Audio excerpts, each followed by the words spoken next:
Hello, lovely listeners. It is Pat here. Just letting you guys know that today we're doing things a little bit differently. We've got a really exciting interview on today. And then later this week, we will be dropping our typical episode with news, what's going on. And of course, with 75 Live, we did really want to get some coverage on that. So we will be discussing that later on this week. And yeah, hope you guys enjoy the interview. Bye.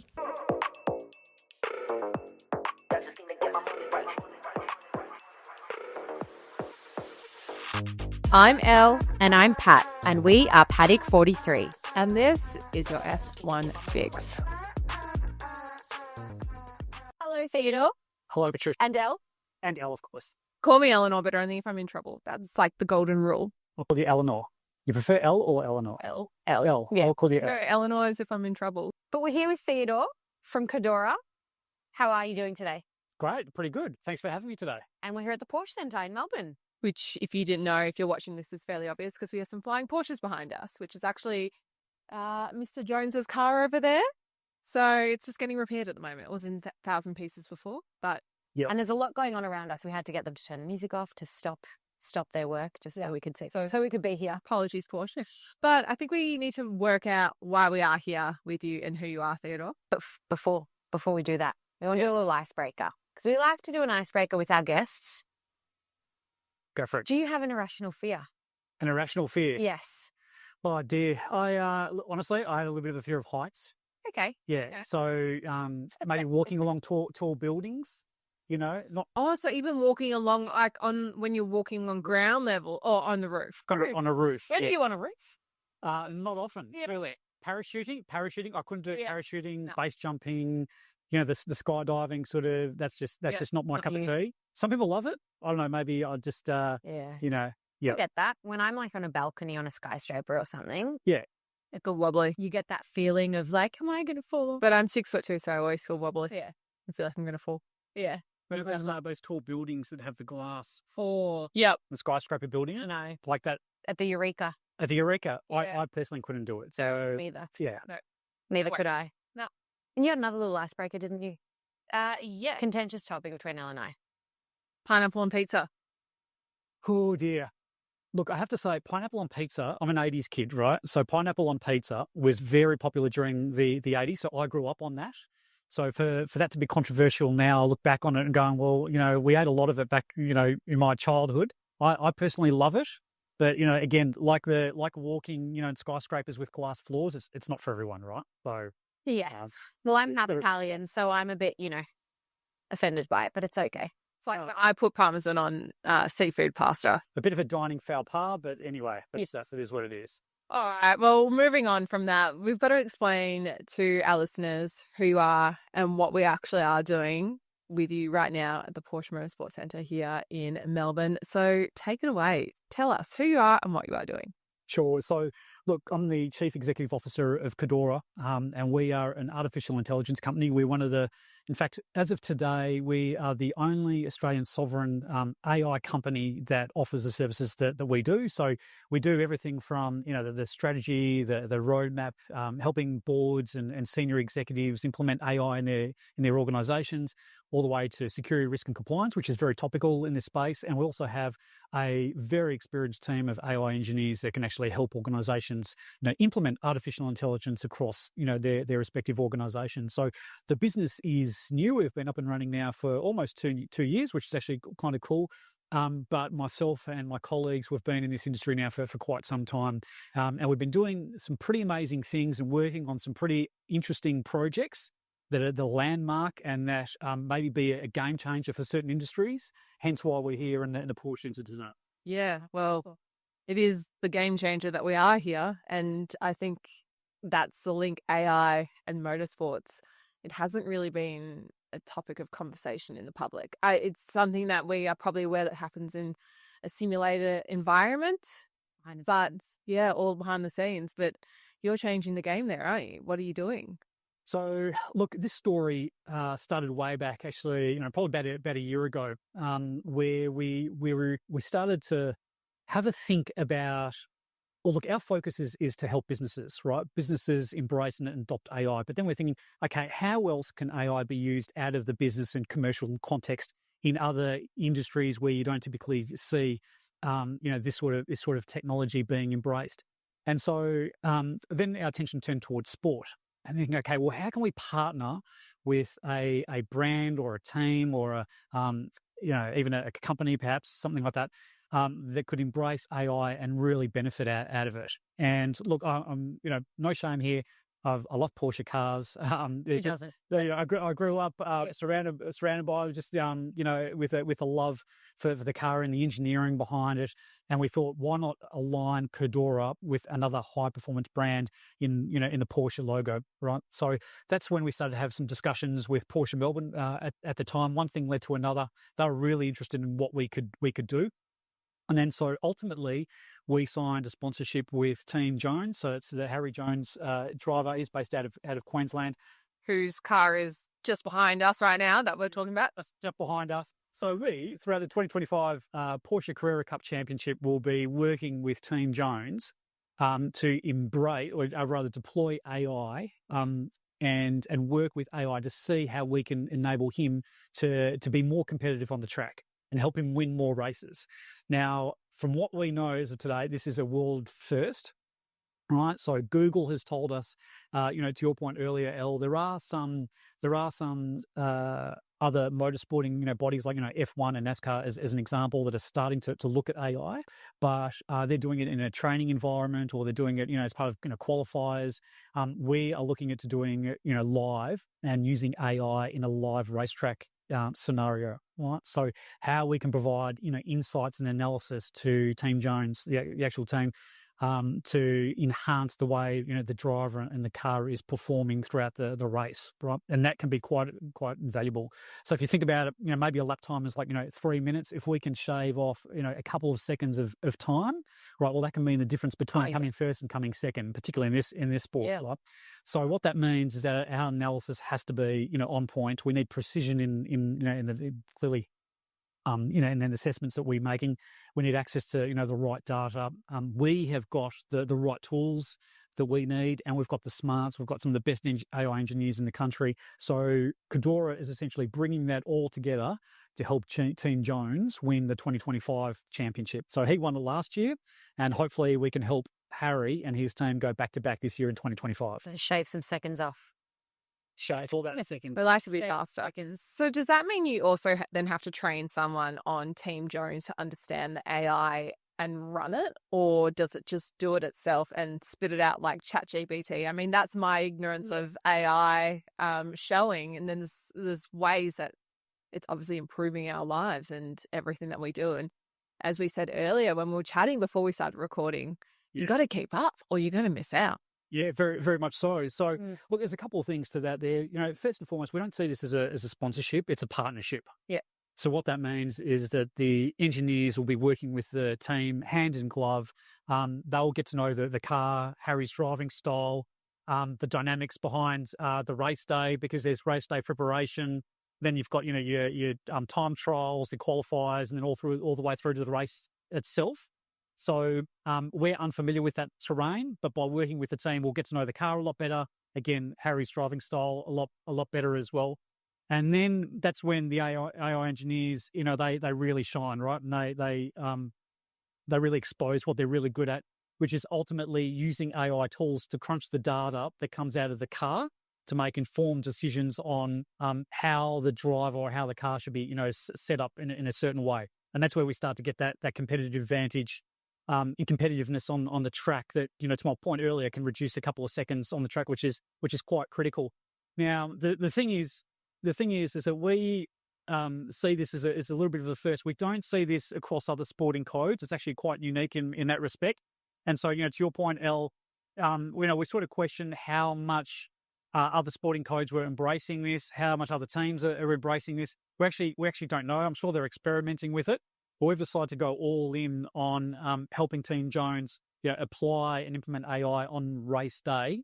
And we're going to see where it goes from there, right? We actually are a bit nervous. We don't know how successful we're going to be. We could be, 6 months down the track and we haven't achieved anything. And Harry, heaven forbid, maybe losing races or whatever. We're like, oh, what are we doing wrong? So we've got a lot to learn on our side, as does the team, the Team Jones as well. and we'll see where we go from there. I'm interested as well because, you look at a race team and there's so many aspects of it. And obviously there is a technological element of it with the AI element aside. So how will your team work hand in hand with, let's say, technology that's already been in place? Like, do you think there could be even like a point of contention or something because they're going to be like, hey, we've been doing this for a while. How exactly will that work? How would that work? Yeah. Yeah, look, we have our own tools, our own proprietary custom-built tools that no one else has got access to, very unique to Kodora. Coming back to, I think, your earlier question. So the team will have access to computer systems and our proprietary tools, and we'll be using, obviously, the team's data.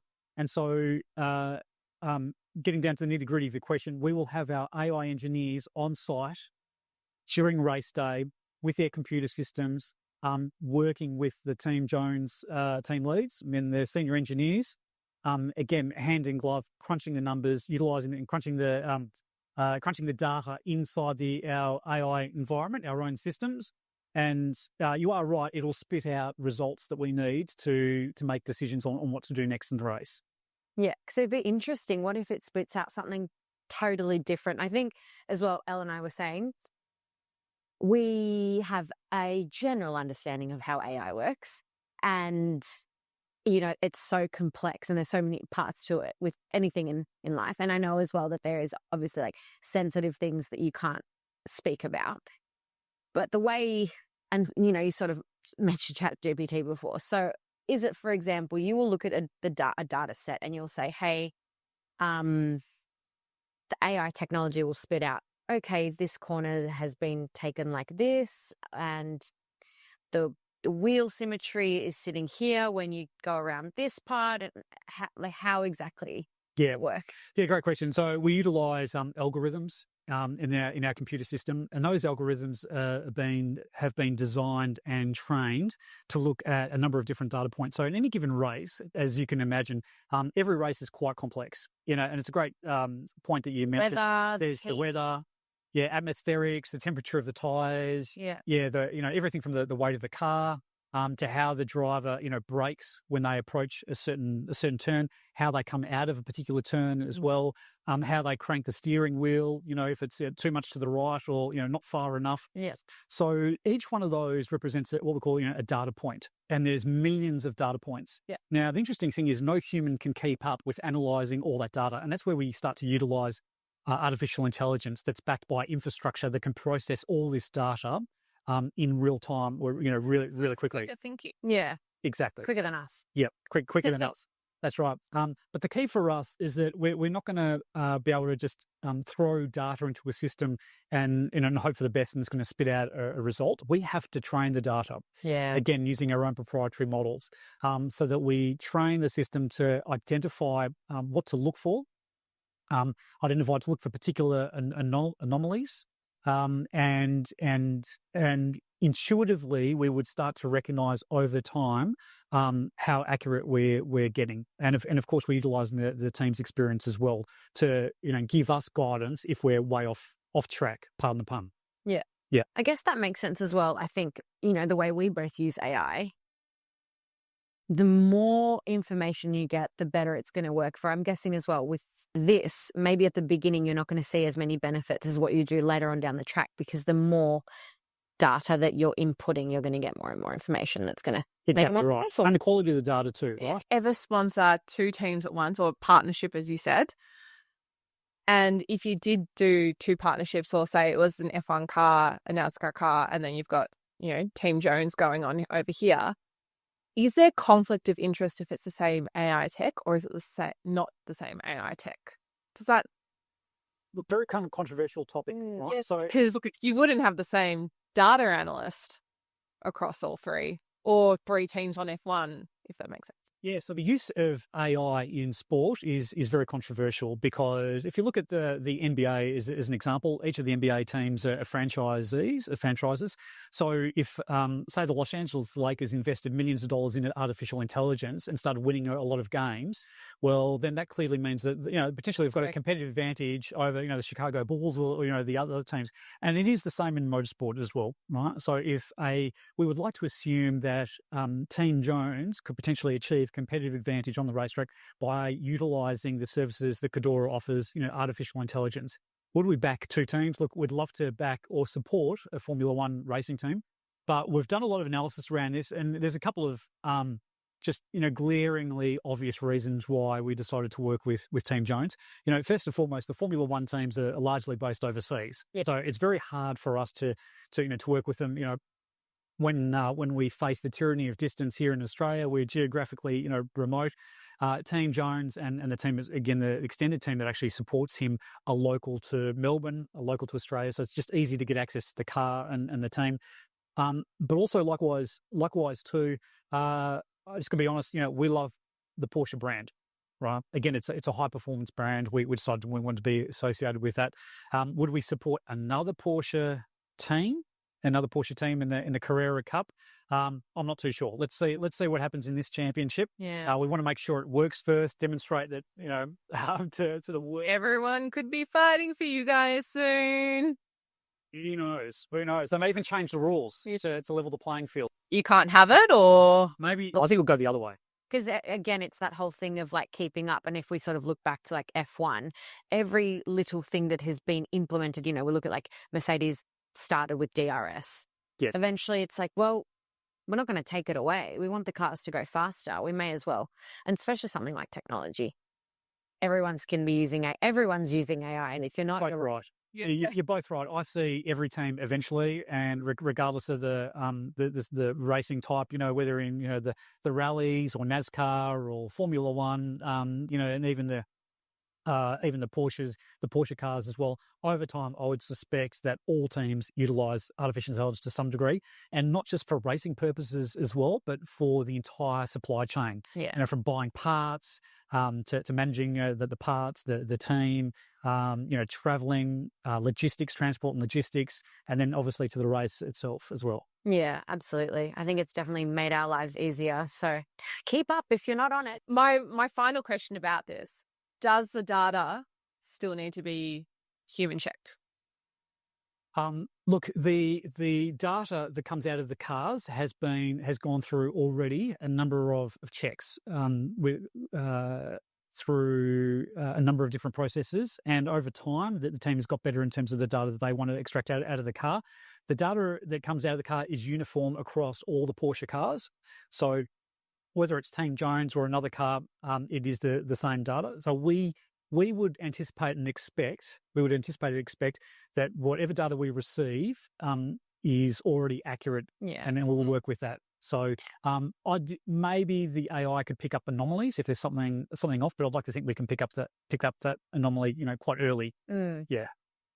Amazing. So fascinating. So fascinating. I know. I'm very excited to see how this unfolds for the rest of the year, and how Harry's performance goes. Yeah, I was just thinking as well, I would love to have another chat 6 months, 12 months down the track. Yeah. And compare his performance from now to then, since you've implemented the partnership. Yeah, well, look, he's under a lot of pressure, but I say in a good way, right? Because he won the Porsche Championship last year, so he's looking at going back to back in 2025 as well.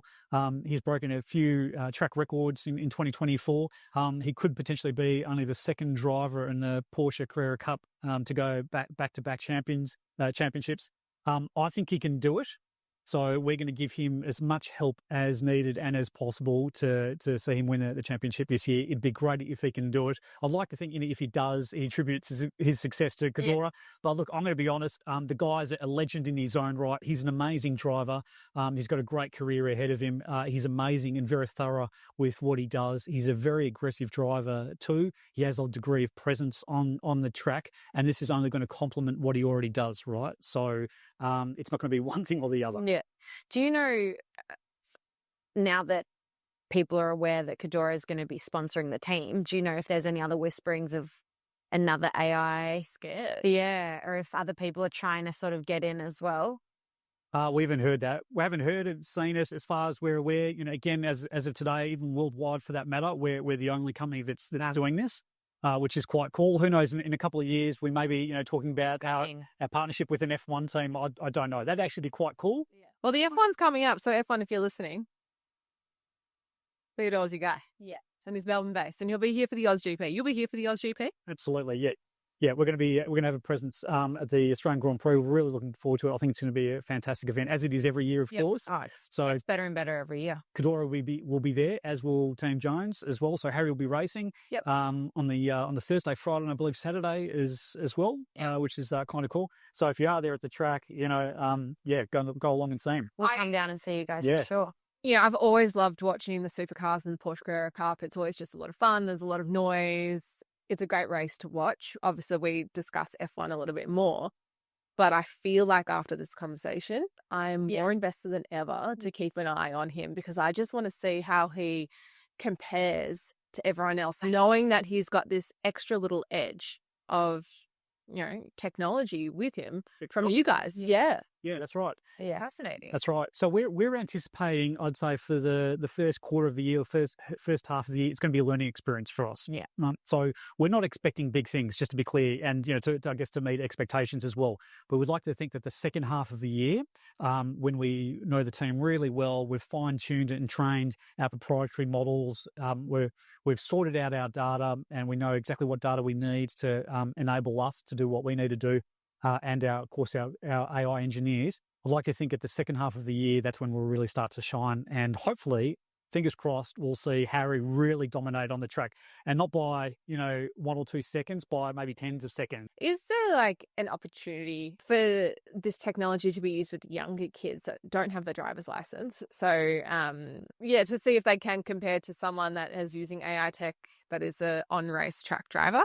Yeah, I believe there are simulation software that's out there at the moment that allows anyone, in fact, not just kids, to jump on and actually, you know, test whether they have the right skills and aptitude to eventually become a race car driver, or at least become a go-kart driver as well, because, you know, that's the path to entry for F1. I think that exists, but certainly in our world and, you know, at this level, you know, for kids that wanting to get into this, you know, tier 1 type sport, I don't know if that's around. Maybe that's something we can look into. Yeah, I'm just thinking as well, even like the data tracking, because we recently interviewed Jo Chiconti. She's an F4 driver. She's Australian. She's 15. Such a lovely girl. And she basically got into F4 because they were looking at her. I think she got into the Ferrari drivers program. It was a Ferrari girls driving program.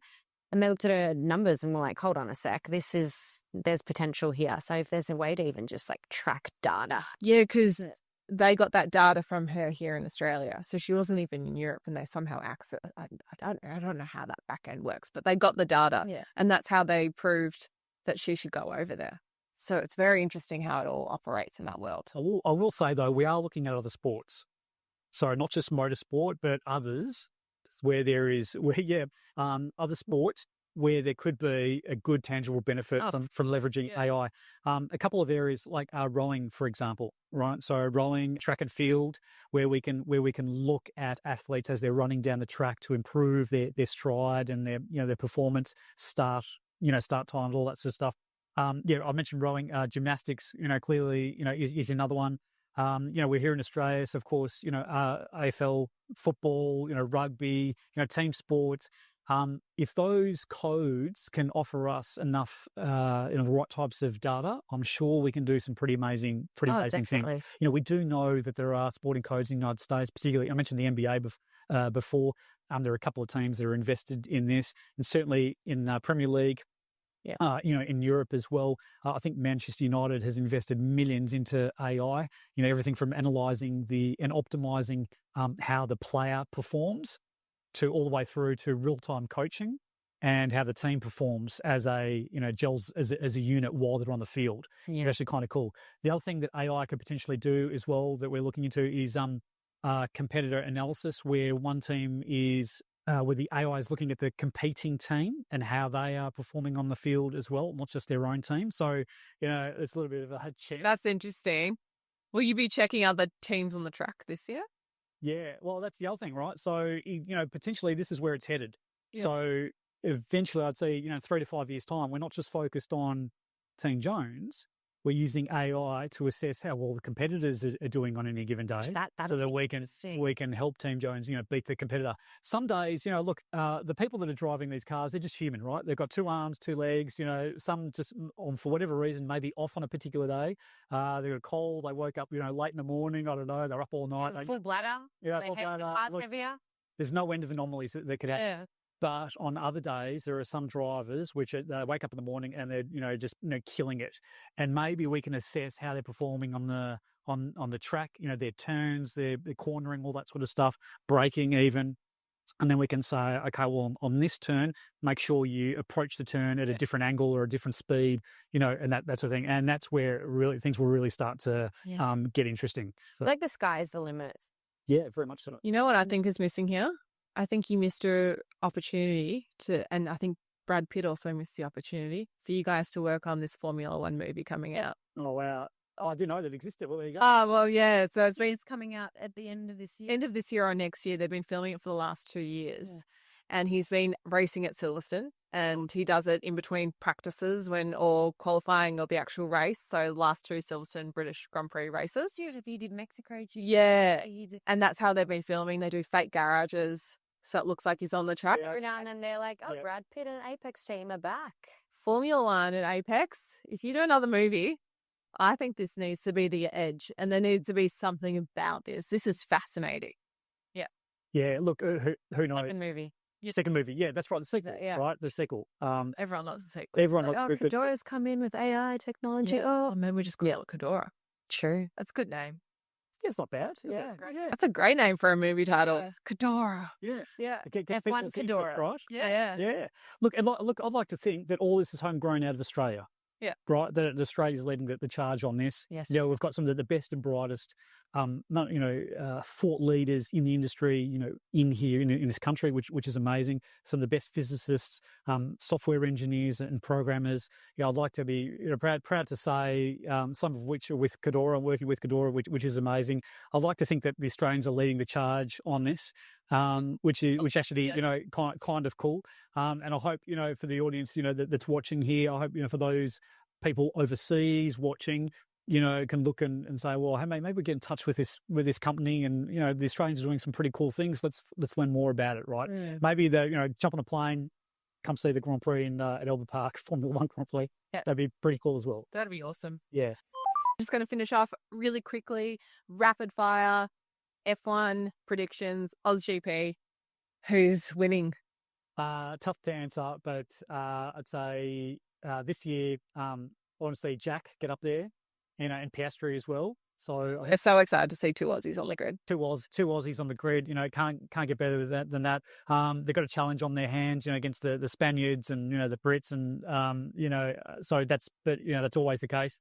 It's going to be an exciting season, right? It's going to be an exciting season, and looking forward to see where it ends. And likewise with the Porsche team as well, and the Carrera Cup. I think we're going to have a great year of motorsport, not just in Australia but worldwide as well, right? Definitely. So yeah. So where else? Otherwise- Where else can we see the Porsche Carrera Cup? All over the world, in fact. So it ends up, usually, from what I understand, it is the trailer to the movie, right? So it always precedes, the Formula One, worldwide, but very predominant in Europe, of course, in Germany, and in the United States. It's huge in the United States. And here in Australia as well, it's fairly big. So look, there's no shortage of YouTube videos and everything you can see of the races, which is quite cool. So Definitely. Yeah. I was so excited to see how you go, and Go Team Jones. also just the future of AI Kodora within the motorsport world. yeah, we're excited. Thank you so much for joining us today. Thank Can't wait to see how this all unfolds. Yeah. And we'll be back here in 12 months' time. Yeah, well, thanks for having me. And we'll be surrounded by all the trophies and Yep. the cups and Yep. Hold them up. We'll bring our white gloves. So we're going to position just right there, and we're going to have the car, in a little bit of a better condition of what it is now. It's being worked on at the moment, but Is it interesting? Yeah. We're in a factory after all. let's do it. We'll come back in 12 months or so. Awesome. Thank you so much. We'll see you soon. bye.